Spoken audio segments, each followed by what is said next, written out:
Welcome to new smart education world. आप सबका new smart education में स्वागत है। अभी पिछली क्लास में हम लोग अलजेब्रिक एक्सप्रेशन का जोड़ घटाना गुणा भाग सीख रहे थे।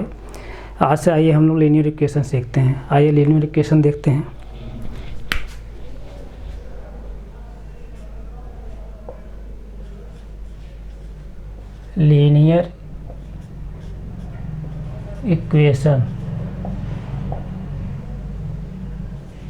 Linear equation in one variable.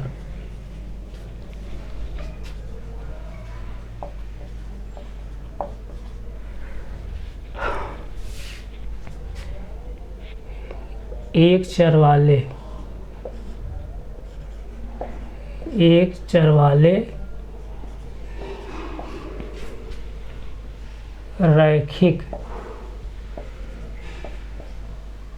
या इसी को रेखी भी कहते हैं, रेखीय समीकरण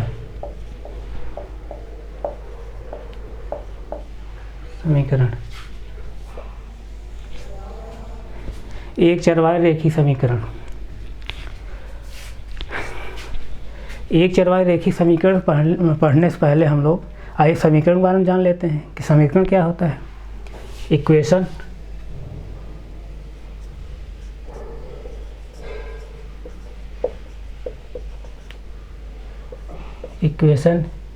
समीकरण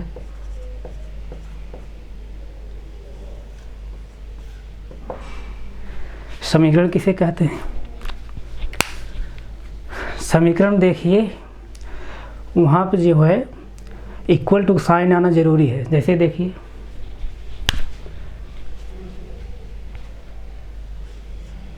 x+4 = 6। जैसे एग्जांपल में हम लेते हैं x+4 = 6।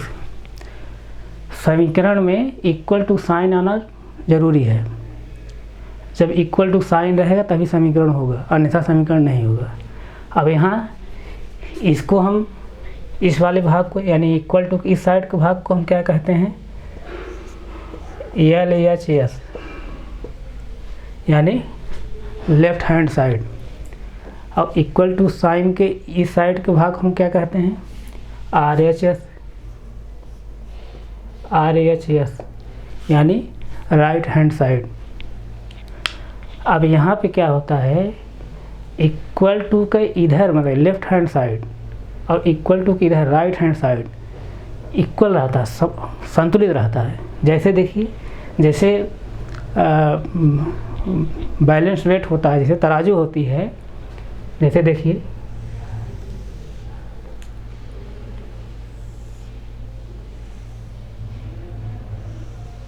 ये तराजू में सपोज दैट 2 kg हम इधर बाट रखे हैं और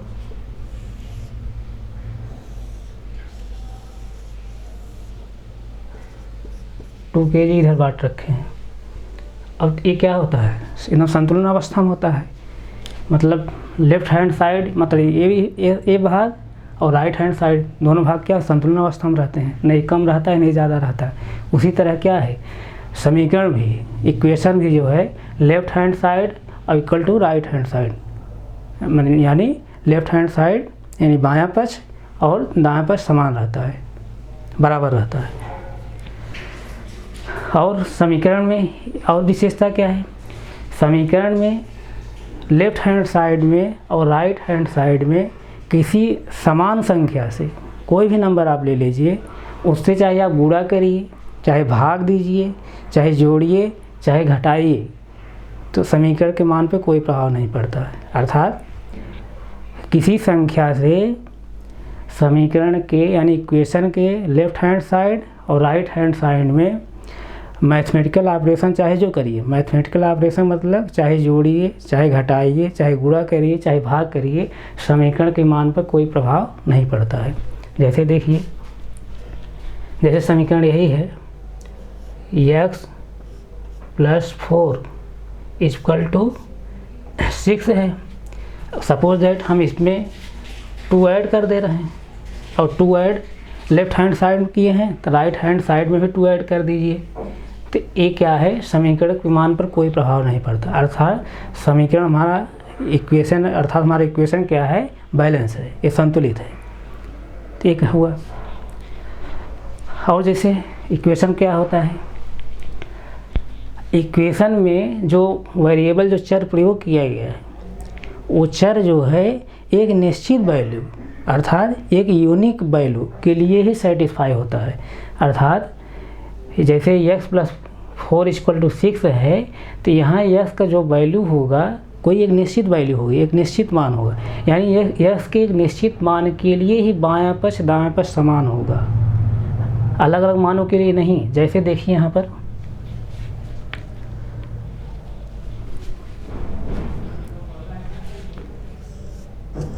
x + 4 = 6 है।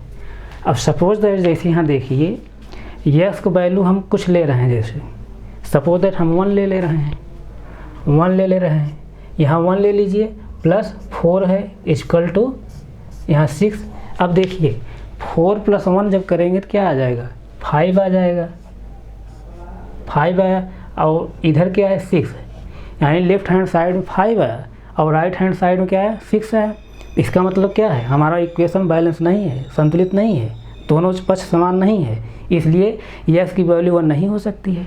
और देखिए हम कोई वैल्यू लेते हैं, जैसे देखिए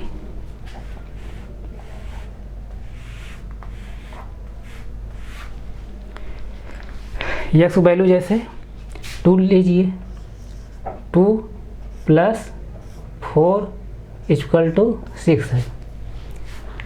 x की वैल्यू हम 2 लिए हैं, 2 + 4 जब ऐड करेंगे क्या आएगा, 6 आएगा, 6 आया। अब इधर भी क्या आया, 6 आया। इस कंडीशन देखिए, लेफ्ट हैंड साइड में भी 6 है और राइट हैंड साइड में भी 6 है।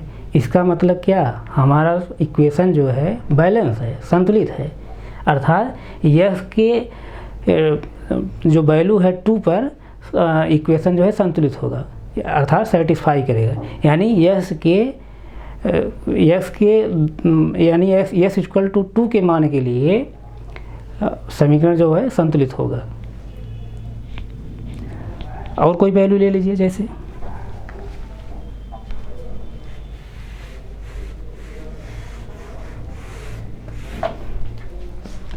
ये स्थान हम क्या ले रहे हैं, 3 ले रहे हैं, 3 + 4 = इधर 6 है, अब इधर क्या आ जाएगा, 4 + 3 करेंगे कितना आ जाएगा, 7 आ जाएगा, यानी 7 = 6। अब लेफ्ट हैंड साइड 7 है, राइट हैंड साइड 6 है, जबकि इधर भी 6 होना चाहिए, तब संतुलित रहेगा। इसका मतलब क्या है, x = 3 नहीं हो सकता है। और कोई वैल्यू देख लीजिए,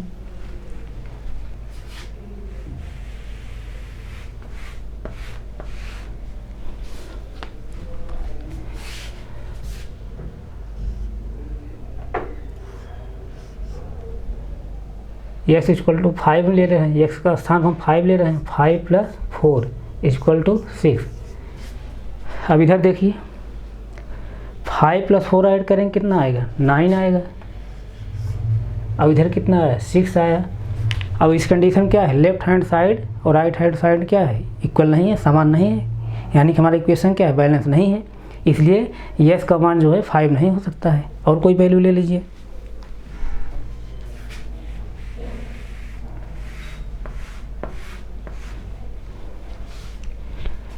x = जैसे हम 4 ले रहे हैं, 4 + 4 = 6। अब इधर देखिए 4 + 4 जब करेंगे क्या आएगा, 8 आएगा। अब इधर क्या आया, 6 आया। अब लेफ्ट हैंड साइड में 8 है, राइट हैंड साइड में क्या है, 6 है। इसका मतलब क्या है, इक्वेशन बैलेंस नहीं है। तो इसका मतलब ये हुआ x = 4 वैल्यू नहीं हो सकती है। इसी तरह हम देखेंगे, और चाहे भी जो वैल्यू रखेंगे, समीकरण जो है दोनों पक्ष समान नहीं हुआ, सिर्फ किस पर होगा, x = 2 पर। अर्थात क्या है, इसका मतलब ये हुआ समीकरण में यानी इक्वेशन में जो वेरिएबल प्रयोग किया गया है वो एक निश्चित मान यानी यूनिक वैल्यू के लिए ही सेटिस्फाई होगा, भिन्न भिन्न मानों के लिए नहीं। एक निश्चित मान के लिए ही जो है समीकरण को संतुलित करेगा, एक निश्चित मान के लिए समीकरण संतुलित करेगा। जैसे यस इक्वल टू 2 रखने पर ही समीकरण बाएं पक्ष और दाएं पक्ष समान हो रहा है, बैलेंस हो रहा है, यानी यस इक्वल टू 2 पर ही यह समीकरण जो संतुलित होगा, अन्यथा और किसी वैल्यू पर नहीं होगा। यस के एक निश्चित मान अर्थात वो मान क्या है 2 पर ही जो है समीकरण बैलेंस हो रहा है और अन्य मान पर नहीं होगा। ये हुआ।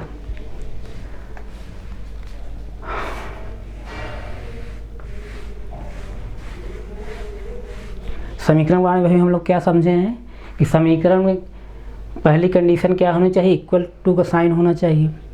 अब इक्वल टू जब साइन रहता है तो इक्वल टू के इस साइड जो है लेफ्ट हैंड साइड इसको कहते हैं, यानी बाएं पक्ष कहते हैं। इस साइड को हम राइट हैंड साइड कहते हैं, अर्थात दाएं पक्ष कहते हैं। बायां पक्ष और दाएं पक्ष हमेशा क्या होता है, समान रहता है, अर्थात बैलेंस रहता है, संतुलित रहता है। और क्या,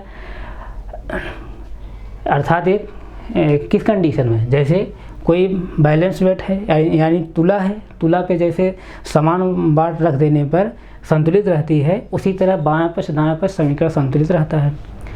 और चौथी कंडीशन क्या है, जैसे चौथी विशेषता इसकी क्या है, समीकरण में जो चर हम लोग प्रयोग करते हैं वो चर के एक निश्चित मान अर्थात एक यूनिक वैल्यू के लिए ही समीकरण सेटिस्फाई होगा, या अर्थात इक्वेशन सेटिस्फाई होगा।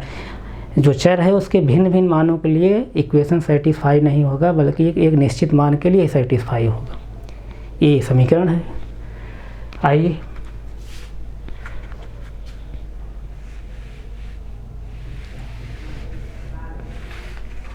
जैसे और कुछ कथनों पर हम विचार करते हैं। जैसे देखिए, जैसे x + 4 इज ग्रेटर दैन 36, इस तरह से अगर कोई कहे कि x + 4 इज ग्रेटर दैन 36, तो क्या ये समीकरण है? नहीं, ये समीकरण नहीं है, क्योंकि यहाँ पे इक्वल टू का साइन नहीं है। यहाँ क्या साइन है, ग्रेटर देन का साइन है। जब इक्वल टू का साइन रहेगा तभी समीकरण होगा, अन्यथा समीकरण नहीं होगा। यहाँ इक्वल टू साइन नहीं है, बल्कि क्या है, ग्रेटर देन का साइन है, इसलिए ये समीकरण नहीं है, बल्कि क्या है, एक स्टेटमेंट है, एक कथन है। x + 4 इज ग्रेटर दैन 36, यानी x + 4 जो है 36 से बड़ा है। ये समीकरण नहीं है, बल्कि क्या है, एक कथन है, एक स्टेटमेंट है। तो हमें उम्मीद है कि आप समीकरण बारे में समझ गए होंगे। आइए और उसके आगे देखते हैं।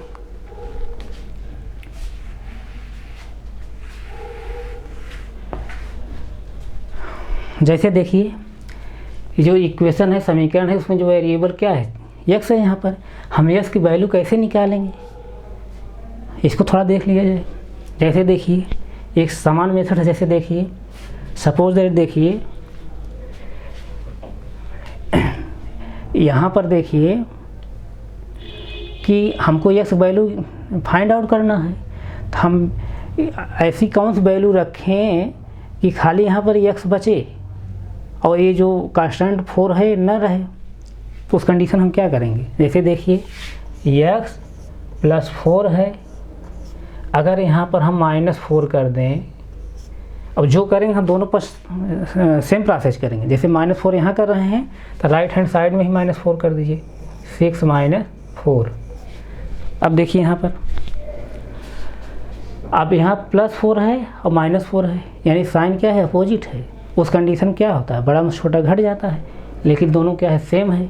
4 में 4 जब सब्ट्रैक्ट करेंगे क्या आएगा, 0 आएगा, अर्थात क्या है, A4 इससे कैंसिल हो गया। यहाँ बचा कितना, x बचा। लेफ्ट हैंड साइड में क्या बचा, x बचा। और राइट हैंड साइड में क्या होगा, 6 में 4 जब सब्ट्रैक्ट करेंगे क्या आएगा, 2, अर्थात x का जो वैल्यू निकल के आई क्या है, 2। x का वैल्यू जो निकल के आया है 2। अब x जो वैल्यू निकल के आए है 2, उसको अगर हम इस समीकरण में रखेंगे, यानी x के पोजीशन पर या x स्थान पर हमें अगर रखेंगे 2, तो देखेंगे समीकरण जो है बैलेंस रहेगा। थोड़ा देख लीजिए। जैसे देखिए,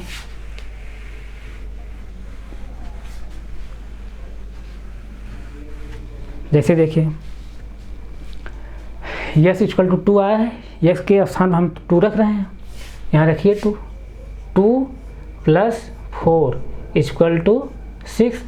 अब देखिए राइट हैंड साइड में क्या है 6 है, और लेफ्ट हैंड साइड में देखिए क्या है 4 और +2 जब ऐड करेंगे साइन जो है सेम है, जब साइन सेम है तो ऐड हो जाएगा, साइन वही लिखते हैं, यानी यहाँ भी प्लस है यहाँ भी प्लस है तो ऐड हो जाएगा, 4 + 2 क्या हो जाएगा 6 हो जाएगा, 6 इक्वल टू 6, यानी क्या है left hand side equal to right hand side, यानी दोनों पक्ष क्या है बाएं पक्ष दाएं पक्ष क्या है समान है, अर्थात यक्स की जो वैल्यू निकल कर आई है वो जो है राइट है, ठीक है, तभी जो है समीकरण संतुलित हो रहा है इस तरह से।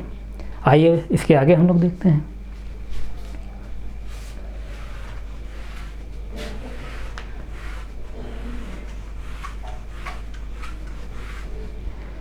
जैसे देखिए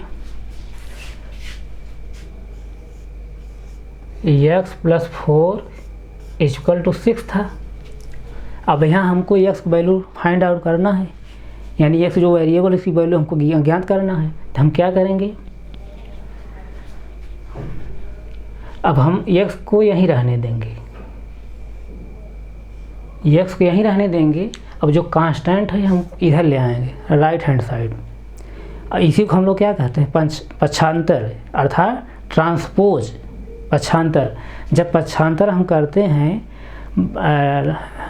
लेफ्ट हैंड साइड से अगर हम राइट हैंड साइड ले जाएंगे कोई वैल्यू, तो उसका जो साइन रहेगा चेंज हो जाएगा, अर्थात यहाँ अगर प्लस है तो उधर जाए क्या होगा माइनस हो जाएगा, और राइट हैंड साइड से जब हम लेफ्ट हैंड साइड ले आएंगे कोई वैल्यू को तो उसका भी साइन चेंज हो जाएगा, अगर इधर प्लस रहेगा तो माइनस हो जाएगा, अगर माइनस रहेगा तो इधर प्लस हो जाएगा। जैसे इधर +4 है हम उसको उधर ले जाएंगे तो क्या हो जाएगा -4 हो जाएगा, इसी को हम क्या कहते हैं पक्षांतर, मतलब ट्रांसपोज, मतलब पक्षांतर कर रहे हैं। जैसे देखिए 6 अब इधर आएगा 4 क्या हो जाएगा -4, ऐसे अब क्या हो जाएगा देखिए x इक्वल टू 6 में से 4 जब सब्ट्रैक्ट करें क्या आएगा 2, यानी x वैल्यू क्या आई 2, x वैल्यू 2 आ गई, x वैल्यू 2 आ गई, तो अब x का स्थान पर हम अगर 2 रखेंगे, लेफ्ट हैंड साइड और राइट हैंड साइड अगर सेम हो रहा है इक्वल हो रहा है तो हम कहेंगे समीकरण बैलेंस है, अर्थात x जो मान निकल के आया है सही है, अन्यथा क्या है गलत है। जैसे देख लीजिए अब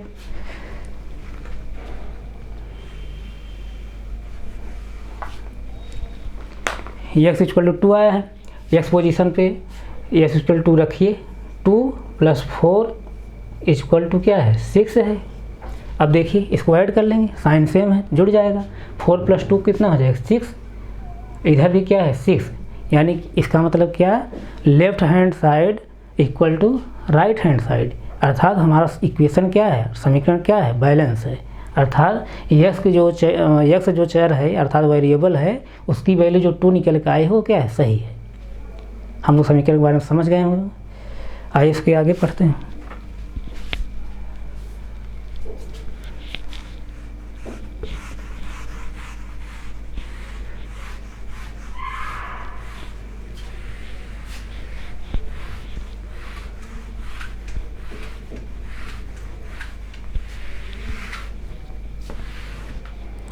जैसे देखिए अब हम क्या पढ़ेंगे, linear equation in one variable, एक चर वाले रैखिक समीकरण।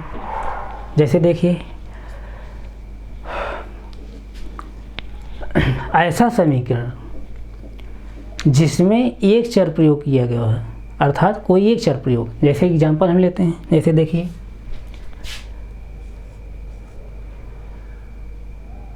x + 4 इक्वल टू जैसे 7 है, ऐसे है।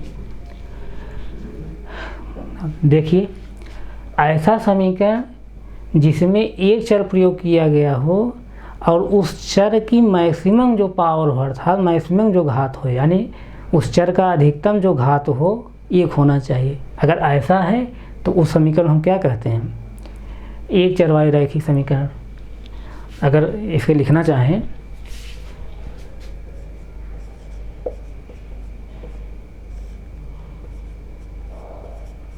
ऐसा समीकरण जिसमें सिर्फ सिर्फ एक चर मतलब वन वेरिएबल।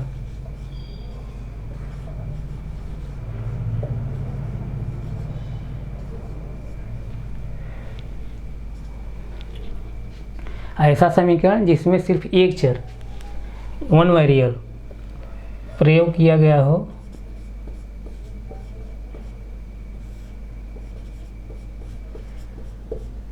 प्रयोग किया गया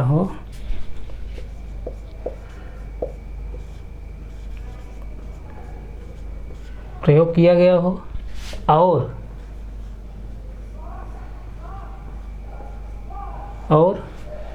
उस चर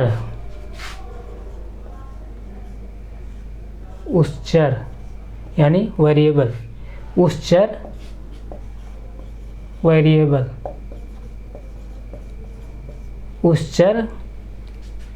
चर की अधिकतम घात,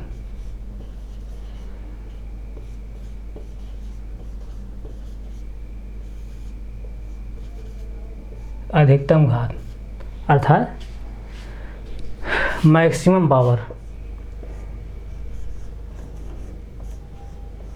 मैक्सिमम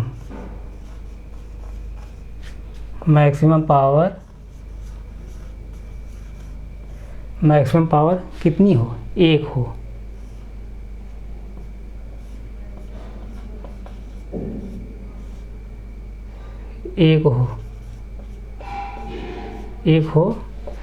तो उसे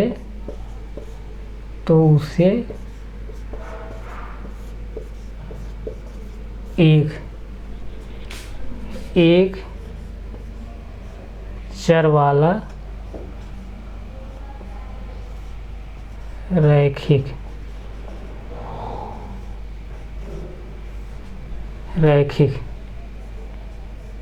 समीकरण कहते हैं।